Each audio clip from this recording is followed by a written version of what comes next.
puis après la crise sanitaire et les confinements, peut-on augmenter les salaires pour à nouveau attirer les candidats à l'embauche ? C'est une bonne question. Depuis 2 ans, Covid oblige, les rémunérations ont été gelées dans de nombreux secteurs, ce qui a encouragé certains salariés à changer de vie, ceux de la restauration ou de l'hôtellerie par exemple. Aujourd'hui, la demande des entreprises est de plus en plus forte avec la reprise économique et les négociations salariales vont bon train. Carole Ferry, concrètement, est-ce qu'on va voir augmenter les salaires cette année ? Alors clairement oui, le patron du MEDEF Geoffroy Roux de Bézieux le dit lui-même, mais clairement pas partout. Les premières à avoir ouvert le bal, ce sont les banques qui donnent souvent la tonalité générale.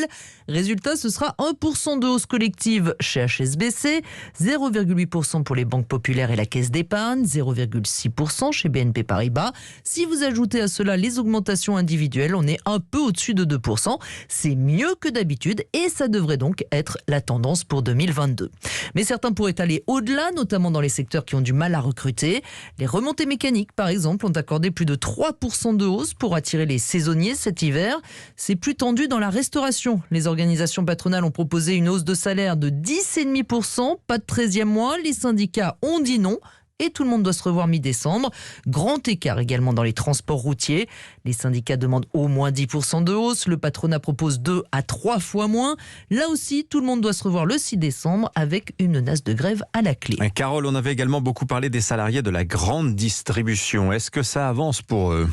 Alors difficilement, les syndicats seront d'ailleurs reçus cette semaine au ministère du Travail. Le gros des discussions devrait plutôt commencer en janvier. D'ores et déjà, les organisations patronales rappellent qu'il y a un 13e mois dans la branche, souvent aussi de l'intéressement ou de la participation.